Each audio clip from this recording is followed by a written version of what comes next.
Ito ang nakakagimbal na balita at pinag-uusapan ngayon sa mundo ng social media. Sadyang ang lahat talaga ay may hangganan. Matapos nga ang ginawa nitong pang-aalipusta sa dating Pangulong Duterte at tila panglalait sa mukha ni Senator Rodante Marcoleta. Muling nag-trending sa mundo ng social media ang viral comedian host na si Vice Ganda. Matapos ngang kumalat ang isang balitang tinanggal na anya ito bilang endorser ng isang sikat na fast food chain at ipinalit ang asawa ng Senate President na si Hart Evangelista. Gaano kaya ito katotoo? Ating alamin. Matapos nga ang tila ginawang kabastusan at tahasang pang-iinsulto ng kilalang komedyante na si Vice Ganda, hindi lamang sa dating Pangulong Duterte, kung hindi pati na rin sa senador na si Rodante Marcoleta. Kaya't matapos nga ang pangbuboykot ng taong bayan sa mga endorsement ng komedyante, partikular na ang McDonald's Philippines, ay tila sadyang sunod-sunod na karma na anya ang siyang dumarating sa buhay ng komedyante. Ayon pa nga sa komento ng ilan sa ating mga kababayan, dapat lang sa lahat ng endorsement niya. Hindi siya magandang ehemplo ng bansa lalo na sa mga kabataan. Salot sa lipunan, mabuhay ang lahat at tunay na mga Pilipino. Karma sa'yo yan, Vice Ganda. Mabuti nga sa'yo, sana nga mawalan ka na lahat ng endorsements para maranasan mo rin ang sakit at sama ng loob sa'yo ng mga Duterte supporters. Ang kasikatan ay hindi dapat ipagmalaki dahil panandalian lang yan. Kung hindi natin naalagaan ay mawawala agad. Let us be humble, kind and extend courtesy to anyone. Huwag pairali ng pride at pagyayabang. Pasalamat na lang sa mga biyaya. At narito, panoorin pa natin ang buong video. Magandang araw mga kaibigan. Good news po itong pag-usapan natin. Sana totoo. Ito, Kipi Chu na post 34 minutes ago. Sabi niya, I will eat McDo forthwith, immediately, executory. Wait, clarify ko muna. Isinare niya yung post ng balita. Vice Ganda out, Hart Evangelista in, Makibalita. MB. Ito. Yan ha. Hart, bagong endorser ng isang fast food chain. Vice Ganda, itchapuera na. Tignan natin na itong article ng balita kung totoo ba. Kanina si Atty. Vic Rodriguez na sabi niya, wag na tayong patumpik-tumpik. Yung bastos na tao na binastos niya ng ating Tatay Digong. McDon't. wag tayong kakain sa McDo. McDon't. Don't eat at McDo. Mismo Atty. Vic Rodriguez nang nanawagan. Grabe. Ito Hart, bagong endorser ng isang fast food chain, Vice Ganda, itchapuera na. Masayang ibinahagi ni Hart Evangelista sa online world ang kanyang bagong endorsement. Ayon sa Facebook post ng Kapuso Star at fashion socialite na si Hart Evangelista noong Biyernes, August 15, sinadyang isa na namang pangarap ang kanyang natupad. Another dream come true, little Hart, this one for you. Panimula niya sa kanyang caption.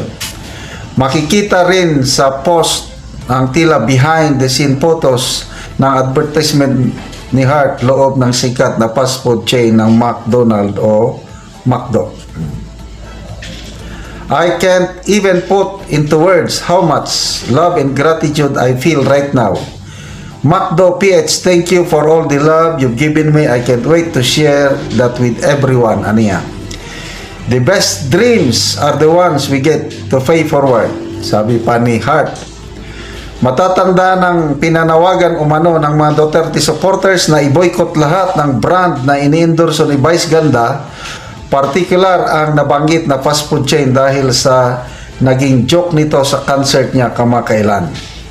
Nabanggit kasi niya ang The Hague at ICC na nagwakas pa sa isang panggagaya sa dating Pangulo sa pamamagitan ng malutong na pagmumura niya na labis na ikinatuwa at kinapalakpak ng live audience.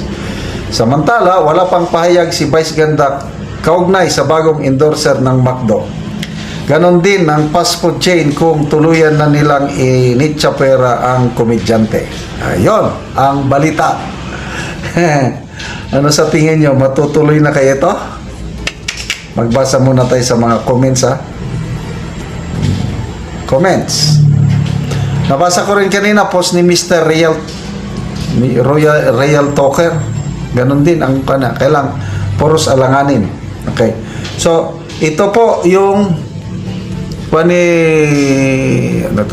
Heart Evangelista, MacDo. Sana nga matuloy. Mildred Fermin, she already confirmed it on her IG. It's about MacDo reward points, I think.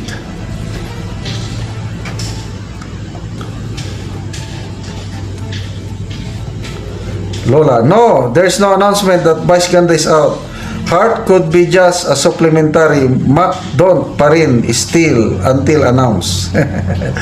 Wag muna daw maniwala. Don't lang muna.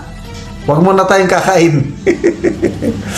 Ha, gaw lang. I love MacDo pa rin, pero I know that endorsers has this part in this contract.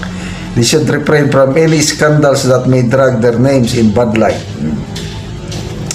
Better than a low-level chibal. Oh, mas maganda na lang si Heart Evangelista kaysa si Mother. Okay, I will order her Taiwan MacDo forthwith chicken. JBMG, KFC lang muna until it's confirmed. Yes, hintayin natin ng confirmation na. Wag mo nang padalos-dalos. MacDo lang muna tayo. Hindi muna tayo kakain. Kinausap ko ng aking apo na mahilig sa MacDo na huwag muna. Nandyan, kanina nag-Jollibee na lang kami. MacDo, pwede man tayong mabuhay nga wala mo ng MacDo. Ang daming mapagpilian. Jollibee, Andox, dami. So, dapat ang MacDo, gumawa kayo ng paraan. Tanggalin nyo na si Vice. Name Leda, as soon as this is confirmed, I am going back to MacDo forthwith for their French fries and cheeseburger. Ay, nako. North Miller, I will file my motion to eat at MacDo forthwith. Yes, confirmation. Michelle Sumagaysay, petition to order MacDo to show cancellation of Vice Ganda's endorsement contract. JM Ventures, natural, who would want to lose millions in sales if you're a business? Yes, marami akong nakikitang post na mga videos. Halos walang kalaman-laman ang mga walang kalaman-laman ang mga MacDo, lalo na sa Davao City. Talagang napanood ko lang Facebook reel, bumaba daw ng gusto ang sales ng MacDo sa Davao. Kasi nga, mismo ang Davao City Council, although hindi nila dineclare na persona non grata si Vice Ganda, kinondinar naman nila. Tapos, endorser pa siya. Tapos, hindi pa siya nag-apologize. Ang pinaka-the best sana ito kung nag-apologize na tuloy yung plano ni Vice Ganda na mag-apology siya, public apology, baka siya pa rin ngayon ang endorser. So, tingin ko nga, mas maganda si Heart Evangelista Lalo na ngayon, na si Senator Chis Escudero, gumaganda ang performance niya, Senate President, dahil nagiging patas lang siya sa pag-handle ng impeachment case ni BP Sara. Kaya nga, totoo, kinumpirma yung unang payag ni Senator Chis na may demolition job laban sa kanya. Gusto nilang tanggalin na Senate President in time for the filing of another impeachment case next year. Kinumpirma ngayon ni Congressman Toby Chanco na totoo. Talagang may demolition job laban kay Senator Chis Escudero. So, pag si Heart Evangelista ang endorser, go.